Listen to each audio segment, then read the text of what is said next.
Maybe you should stop. Pick her up. She's all alone out there. Welcome to Night Drive Paranormal. Every few weeks I bring you tales of the paranormal that have been sent to me from listeners of my main show, The Tape Library.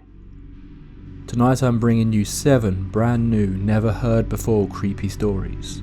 Please remember, whatever you choose to believe, the people who submitted these stories all claim that their experiences really happened. So get yourself comfortable and let's get into our first tale, shall we? Don't touch that dial. We're about to take a long night drive together. Case 1. This submission takes us through a few strange occurrences through this person's life. My mum is from rural Ireland, and when she was growing up in the 50s, there was an old lady named Kate that she became friendly with down the lane. In rural Ireland, you can still see the single-storey whitewashed houses that people lived in some places, and Kate lived in one of them. Kate passed away when my mum was still a child, and the land her house was on was passed to my mum. As she was a child and this was the 50s, my granddad gifted the land to my uncle. He and his wife built their house next to Kate's and kept hers there. It was empty and derelict, but no harm to anyone to keep, and as the land was also used for cattle grazing, it gave them some shelter. My aunt and uncle built a tall wall between the houses, and they had some sort of electrical shed at the bottom of the garden. But if you were small enough, you could squeeze between it to get to the field next door. When I was around 7, my brother would have been 9. I was a ballsy kid. I'm kind of a wuss now. He dared me to go to the empty house. Obviously I said yes, and off I went. I remember it being a really warm day, and being rural Ireland, now in the 90s, it was pretty quiet. I got to the door, which was propped open, and opened it a little more. The house was just 2 rooms separated by a wall in the middle, but no door, so I could see the whole thing.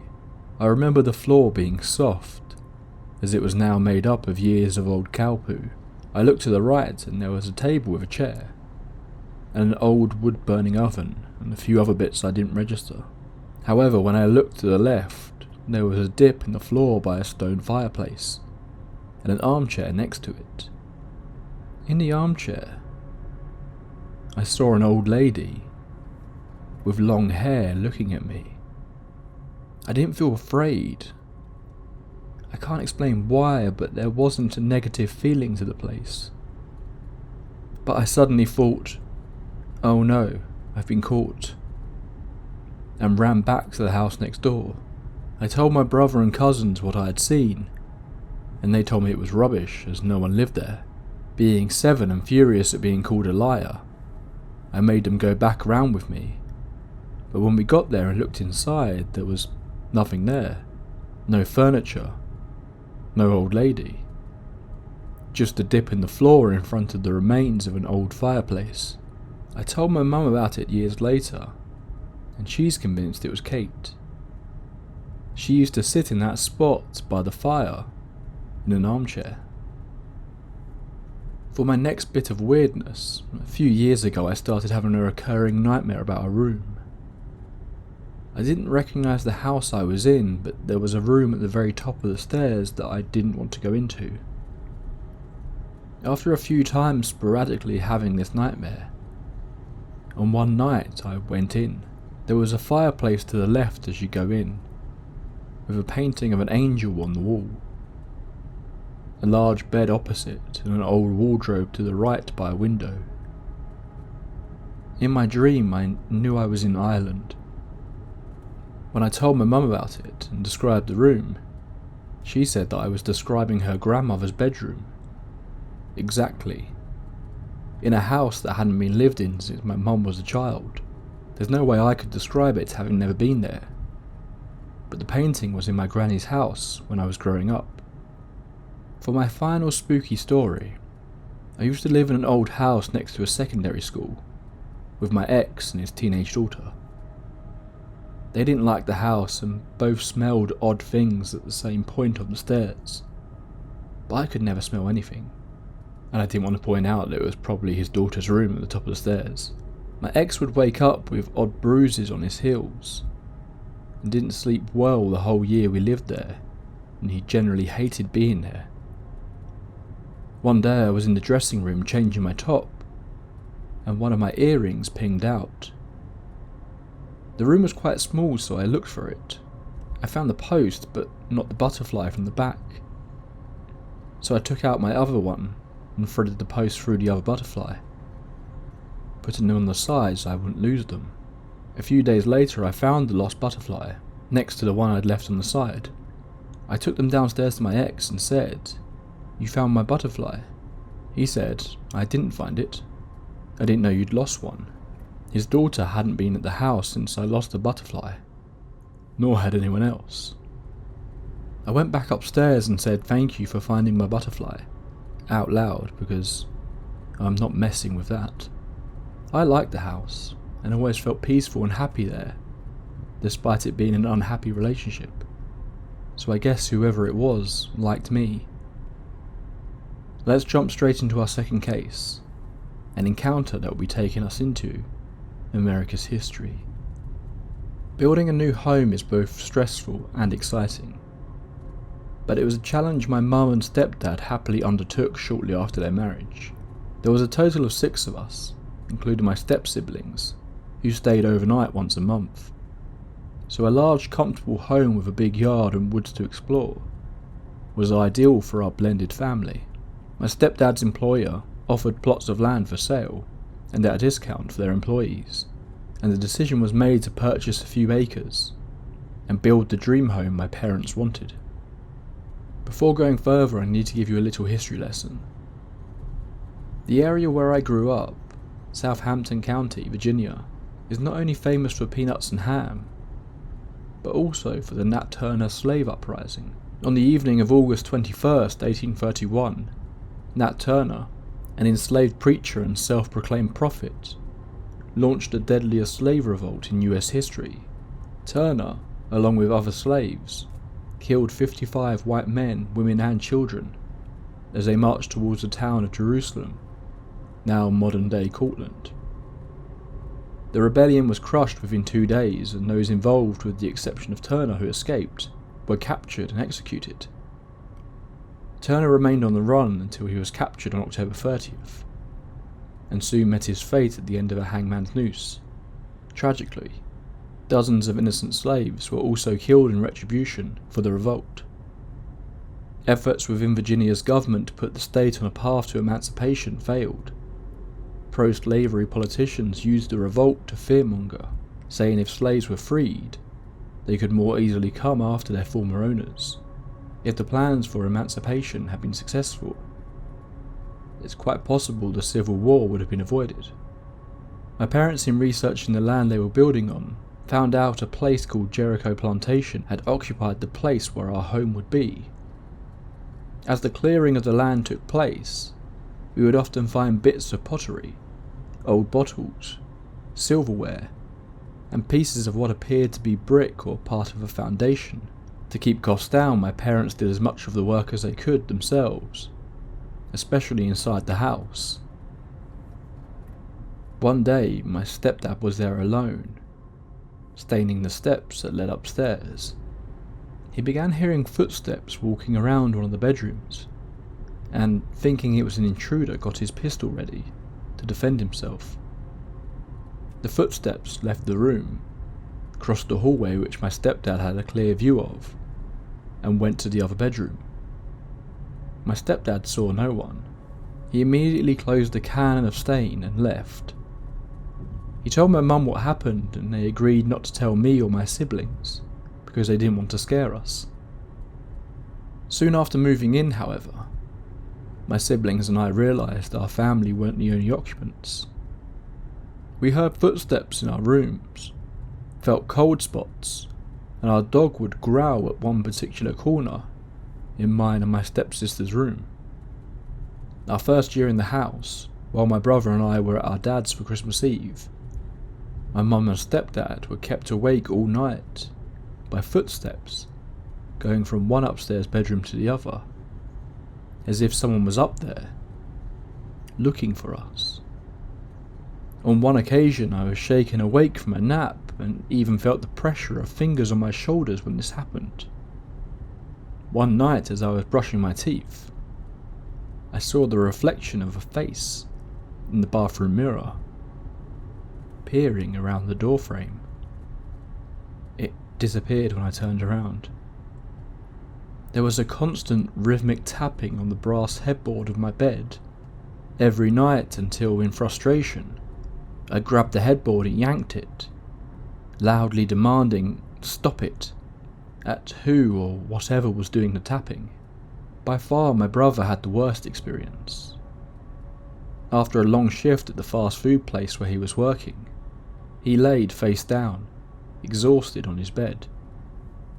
Before he could fall asleep, something grabbed his ankles, flipped him over on his back and started dragging him off the bed. He managed to get loose and turn on his bedside lamp. Thinking it was our stepbrother who was in the bed next to him, my brother got out of bed and angrily shook him, thinking our stepbrother was just faking being asleep.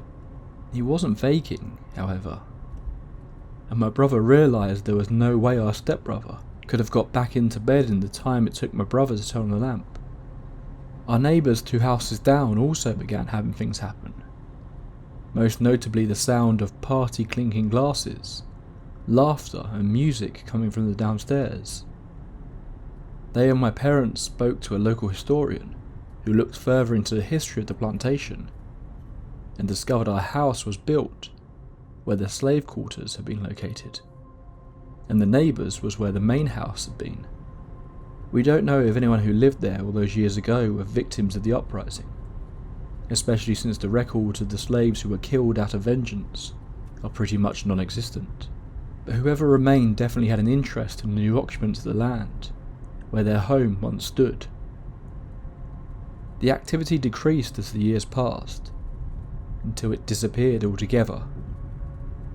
My mum passed in 2020, and my stepdad sold the house to my stepbrother and his wife last year.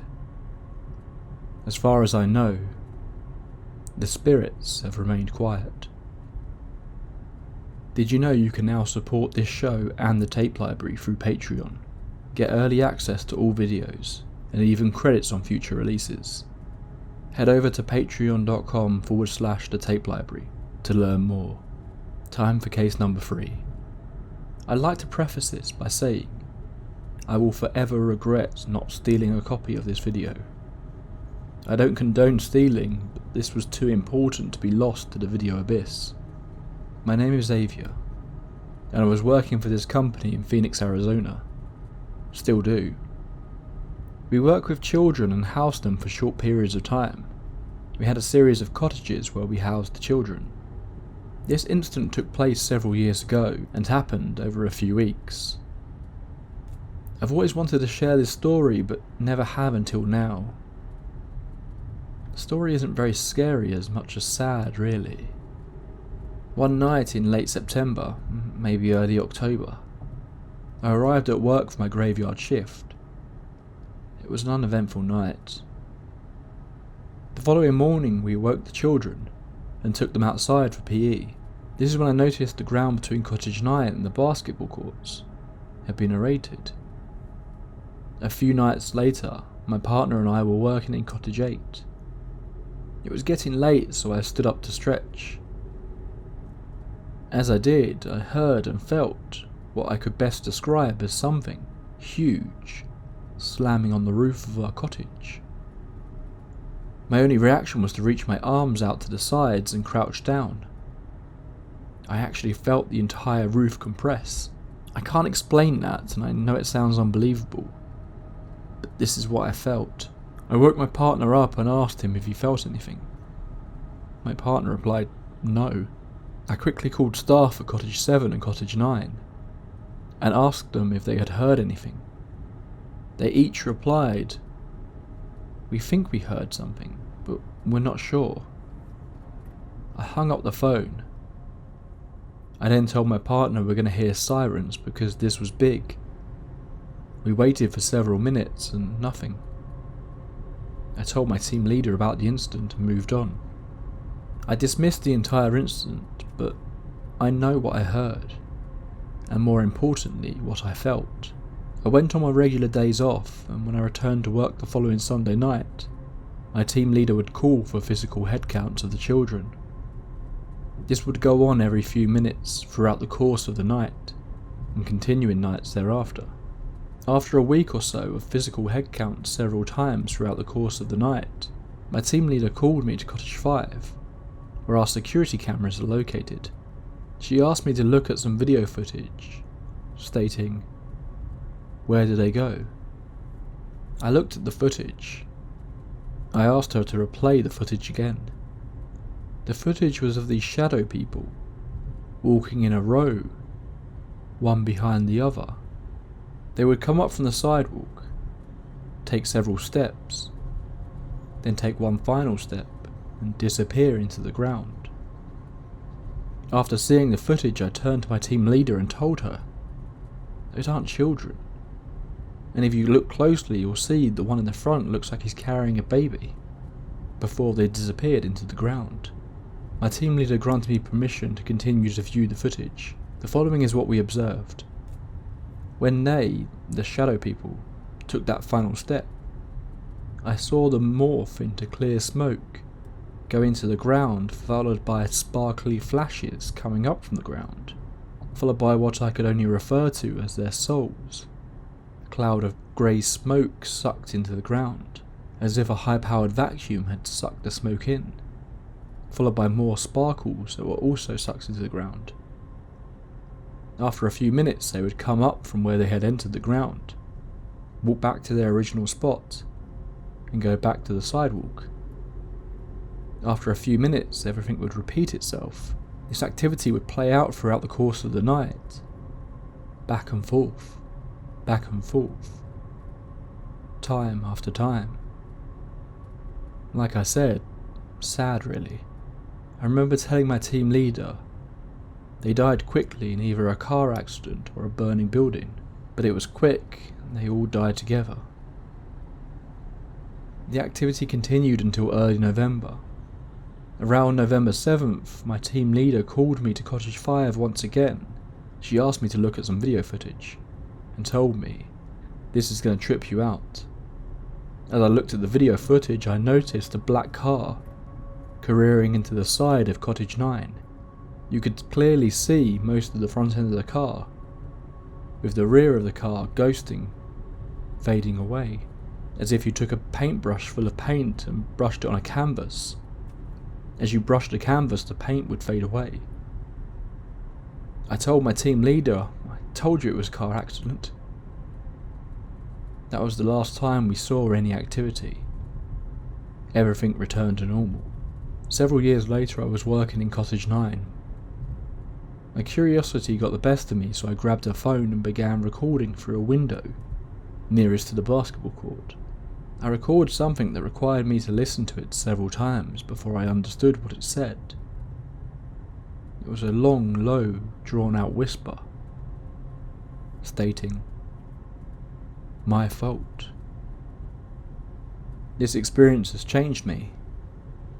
I just wish I had the ability to help them move on, but I was too afraid to venture into that realm. Have you experienced something that you believe may have been paranormal? Want me to read out your experience for others to hear? Then please do drop me an email at thetapelibrary@protonmail.com. Case number 4 now. We moved just over 3 years ago in mid-March to a tiny hamlet in Devon called Colford. It's a picturesque place of thatched cottages in the Devon countryside. Our house is from around 1690, so it's pretty old. On the day of the move, we had a distinct sensation of being watched and followed throughout the house. No noises, just the strong sense that we weren't alone. It wasn't a malevolent feeling, just an unsettling one. Our first night has kind of set the scene for the next 3 years. My partner and I went to bed on makeshift blow-up mattresses. We had only got the keys some 3 or so hours beforehand. We left the bedroom door open to the hallway. We now make a habit of never doing this since. Where we felt watched from the corridor. When I eventually got to sleep, I dreamt of walking around the house, but being followed by a little old lady, wearing a dark brown floor-length dress, a brown blouse, white apron, and white lace bonnet. She showed me the house, pointing things out until eventually standing in front of me and saying, "Hello, my name is Annie." At this, I instantly awoke. It wasn't scary, but a very odd feeling. Upon waking, however, there was the sound of children giggling to each other, coming from the room next door. Since then, we've known the ghost as Annie. In the days that followed, there was still the sensation of being watched. The footsteps both day and night, including the sound of someone running down the stairs upon my partner returning home.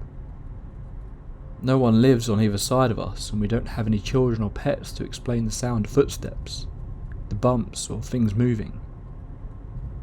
And the nearest children, as we regularly hear giggling, in the hamlet, live about 50 metres away.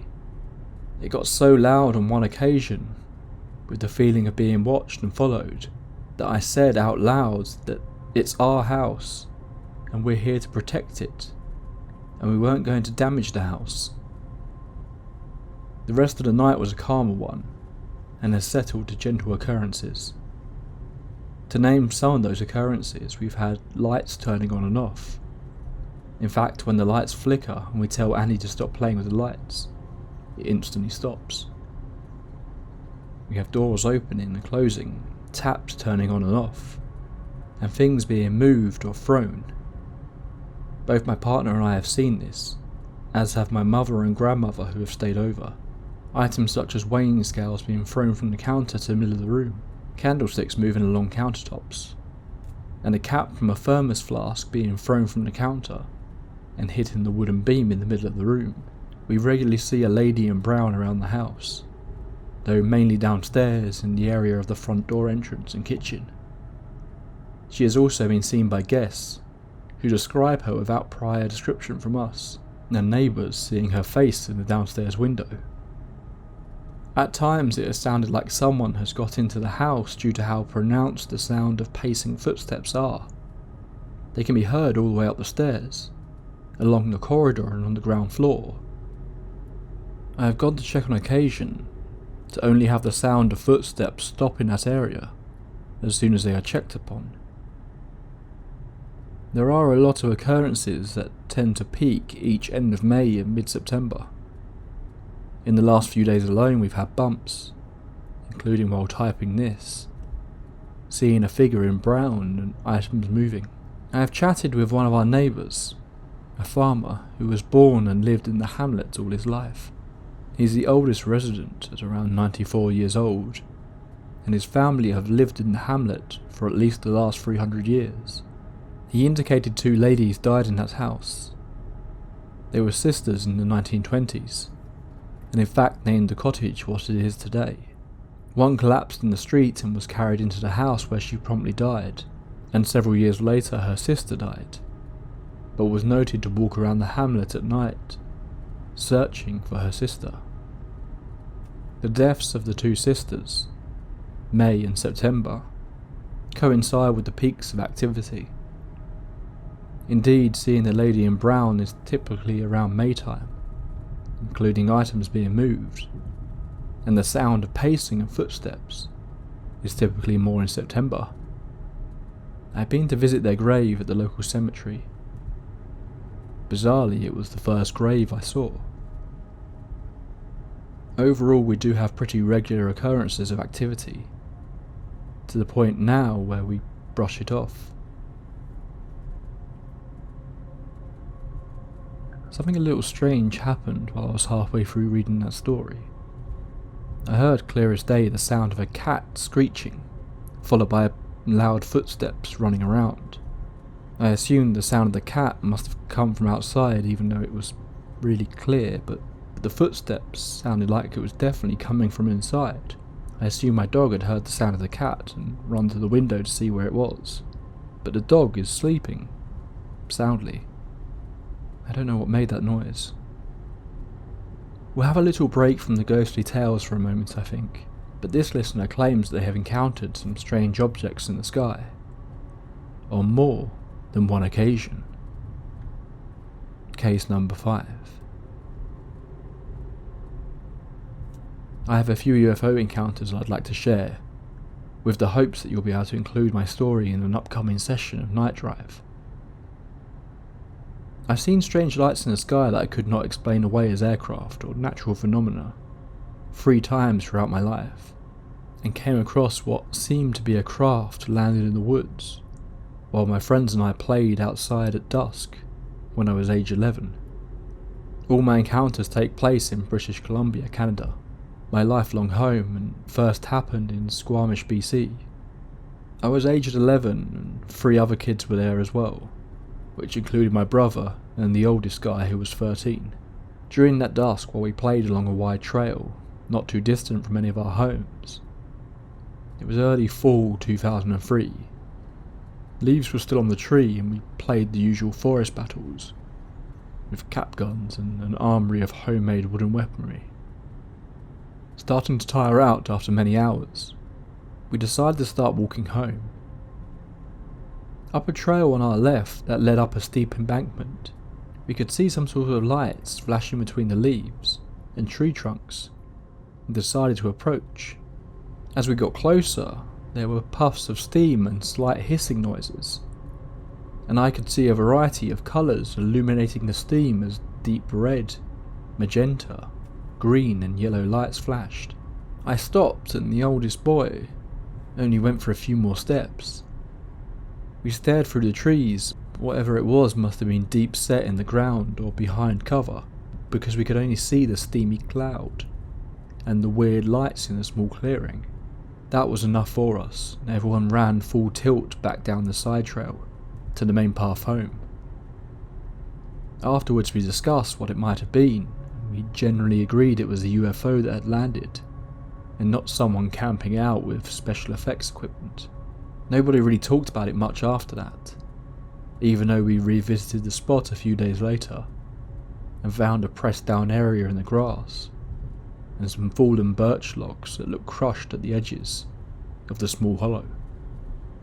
The second, third and fourth encounters have been in Kootenay, BC, where I now live. While walking with my friend and his younger brother around 10 at night during the summer of 2011, we were chatting and heading to meet another of our group at his house up the road. The younger brother said abruptly, "Whoa, look at that," and we looked almost straight up from where he pointed. Way overhead, 2 orbs of yellow-white light seemed to sense that we had seen them, and moved together and merged into one orb. They lingered for about half a second and then shot straight up into space, disappearing nearly instantaneously. I will always remember my friend calmly replying to me when I asked what it could have been. "They're just here to check up on what's theirs," he said. We didn't even mention it to our buddy when we arrived at his house, and continued the night as usual. In the summer of 2015, I was at a graduate reunion with my girlfriend, now wife. It was 8:30 at night and still very much light out. As people chatted at the campfire, I stepped away down the beach about 100 meters and looked northwards over the lake to a mountain range beyond. I saw a massive, blunt-ended, almond-shaped craft phase into view as it flew along faster than any plane I've seen. It was wreathed in a kind of fiery plasma that fell away from it as it flew, bright yellow turning orange as it separated from the ship and dissipated. It was in view for about 6 to 7 seconds, and rather than risk losing track of it and call others to look, I stared intently and watched it as it hurtled along its perfectly flat trajectory and began to phase in and out a few times. flickering as it became invisible to the eye. The craft, which would dwarf the largest aircraft, was suddenly gone, and so was the shimmering curtain of fire it dropped in its wake. That was pretty convincing for me that there are UFOs flying around. But the next encounter solidified my belief in UFOs completely. Late fall of 2017, around 10:30 at night, I stepped outside of our basement suite we rented in the town, butted up against a steep mountain. I looked up at the silhouette of the mountain, facing south, as I stood there smoking. I could see the trees way up on the 45-degree ridgeline in the dusk light, and admired the view while I picked out individual tree shapes. Coming from my right, heading towards the mountainside on my left, I could see an object meandering along through the sky, and thought it was a hot air balloon, which would be unusual for our area. As it travelled, it came a little closer, and I saw that it was a giant purplish red faceted gemstone, like you would see on some royal jewellery, with a flat top and precision cuts. It was the size of an RV and glowed a pinkish red from within, and anywhere the facets came to form points, especially the biggest point on the bottom. The light was brighter and near brilliant white at the very tip of the facets. I could see it would be behind the mountain soon, so I watched with amazement as it bobbed down slowly over the next 15-20 seconds, before it floated off behind the mountain and I lost sight of it. I told my wife once I went back inside, and I promptly went to make a colourful sketch depicting it. Really strange stuff, but I know what I saw, and continue to watch the skies every chance I get. Thank you, Cole, for that one. Now let's jump into our penultimate story for the evening. Case number 6. Back in the mid-2000s, I was maybe 14 or 15 years old. Our house was 2 stories with my bedroom on the lower level, which was the only bedroom on that floor. At night I would feel my bed get shaken, like someone bumped into it or hit it. Although that wasn't every night, only every now and then. Most nights though, I would see a black tall figure standing at the end of the bed. Just standing and watching. It's safe to say I spent most of my teens sleeping under the covers. But it got stranger. I always had a weird vibe when I was on the second floor. The vibe was like someone was right behind you, and I always felt uneasy walking down the stairs, like I was going to be pushed. As a responsible teen, I was left home alone quite a lot, and sometimes would hear banging coming from my parents' room on the second floor. The banging sounded like a door slamming. As a person who believes in the paranormal, I was quick to rule out wind or any other reasonable explanations. It was strange as it didn't happen all the time, but enough times that it made me question everything, which leads me to the front door incident. I was once again home alone. This time it was late-ish, about 8 PM. There was a massive knock on the front door. Like, massive. Shocking and banging. It couldn't have been a knock and run as we had a veranda. I would have heard footsteps running off and a screen door that would need to be opened to be able to get that type of knock and shaking of the door. It scared me to death. I'm now 29, and a year or so ago my stepdad passed. My mum began to tell me about the strange things she had seen in the house. Her encounters were of a strange tall black figure holding their hand out to my stepdad as he was getting into bed. This is the same room where I was hearing banging and on the same level that I felt uneasy on. I told her my stories, and her face looked back at me like I've seen that as well. One last encounter to discuss tonight. Thank you to everyone who submitted their stories to make tonight's show possible. Don't forget, if you have a story to share, I'm sure my listeners out there in the darkness would love to hear it. For one final time tonight, let's get into a ghost story. I have only ever had one concrete paranormal experience in my life. I wouldn't call myself a believer in the paranormal, but it does interest me, especially after this experience. For some background, my grandparents owned a large cabin out in the middle of nowhere for most of my childhood. This cabin was likely built sometime between the 1940s to 1960s. However, my grandparents bought this house around 2004. The cabin was located about an hour and a half away from any large cities, in a small town with a population of a little over 1,000. Naturally, I grew up visiting this house every few weeks, as my parents and aunt often worried about their elderly parents living so far away from all of us. The property was rather large, and included a pond, an airplane hangar my grandfather built to house his car projects, and plenty of acres of land for livestock, although he did not have many animals. The house always was a welcoming and fun place for me growing up, apart from the spiders and flies that always seemed to be in every corner, due to the holes in some of the logs. My grandfather also had an office located right off the living room, which had plenty of seats to accommodate the 7 children and over 20 grandchildren our family has. I had a childhood dog from the ages of 4 to 16. He was an orange corgi named Smuckers. My grandparents did not like animals, and they especially did not like animals in their house. As loving parents, my mum and dad of course ignored their requests and snuck Smuckers in when they were not looking. He was a very well behaved and lazy dog, so nothing ever came of it. My grandparents were not completely aged, but they did not take great care of their health, and therefore were declining quickly. We got a call one day that my grandfather was not doing well. My family drove the 2 hours to go be with him in his last moments, but I stayed away. I'm not sure if I regret this or not still, as I wish to remember him as he was, rather than in his final moments.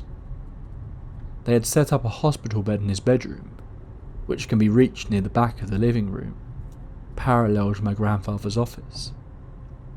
He passed away in the house, in his room, surrounded by family. After my grandfather's passing, it was no longer possible for my grieving grandmother to stay in the lonesome house. She was relocated to a nursing home 3 hours away, where she would be much closer to my father and aunts. However, our time at the cabin was not over, as we had not sold it yet, and it still needed tending to. Our family took turns making the drive to make sure that the house was taken care of. This is when things started to get weird. It started with our dog Smuckers.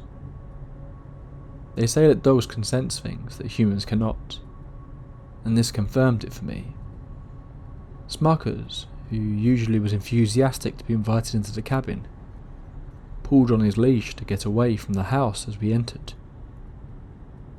When brought into the house, he shook like a leaf. Very odd behaviour for our usually chill dog. I remember the first night we spent there after my grandfather passed.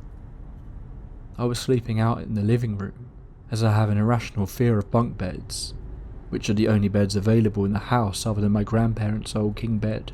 Smuckers was pacing in the middle of the night, whining, while I was supposed to be asleep but was instead scrolling through Instagram on my phone. He came over to the small couch I was resting on and jumped up into a space that did not fit him, leaving him on top of me. He was shivering more than I'd ever seen before, scared out of his wits. The next day we found him curled behind a recliner chair in the living room, staring into the door of my grandpa's office, again shivering. Several months later we visit again, with the same new terrified behaviour from Smuckers.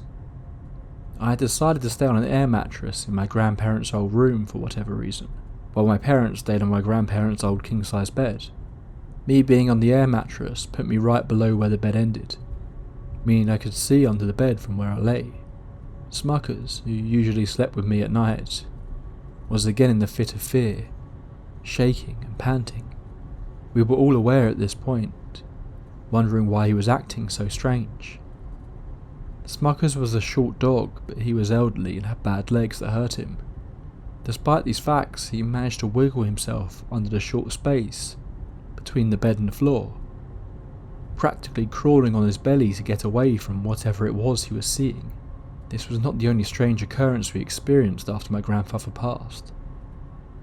There would be tapping on the outside walls of the cabin, almost like someone was running extremely fast around the outside of the cabin, knocking on the walls.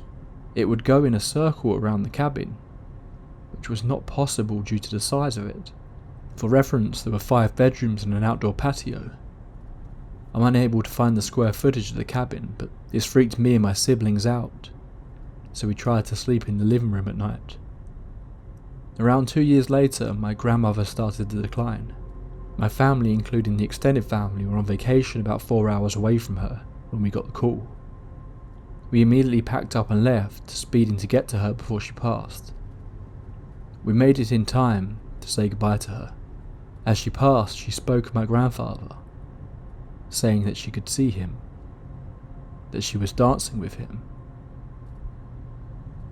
Whether that was spiritual or due to her pain medication, we will never know. We still owned the cabin, but we're now planning on selling it, as we do not wish to keep it alive ourselves. We visited a few more times and never experienced any strange behaviour, or had any problems with our dog being afraid of the house. I don't believe in God or heaven, but my only explanation for this is that my grandfather was stuck in the cabin after he passed away, wondering where my grandmother had gone. Once she passed, they found each other again and moved on together. Thank you for joining me on another late night drive together. You did see her, didn't you? The woman standing at the side of the road. I noticed her, but then I saw her again a few miles along. The same woman standing there with her thumb out. I swear they're identical, but... Oh, lost my train of thought there. Please be sure to subscribe if you don't want to miss out on more creepy, true life tales in the future. Night Drive Paranormal will be taking a very short break. Think of this maybe as the end of Season 1. But never fear, I'll be back with more stories next month, and the tape library will be back with you all next week as well, for what is looking like another long episode to sink your teeth into. And with that, it's time to thank our wonderful Patreons for making tonight's show possible. Our tape library archivists: Xavier Rangel, Umiko Grimm, Tyler Michael, Tracy Torello, Sandy Lusk, Restock1731, Mira, Judith Hacker, Gabrielle, Eric Salas, Destiny M, Ashlas Books, Alex O'Neill, Adeline, the lead archivists, keeping you all in check, Danielle, Brian Baker, and Alex Goldberg, and our grand overseers who watch all the archivists work hard from their plush office with the good coffee, for Evan, Morning Rain 2619, Katie, and Agent 355. Thank you all so much for your continued support. That about brings our drive together to an end, I'm afraid, my friends. Until next time, get home safe, and maybe don't pick up any hitchhikers tonight.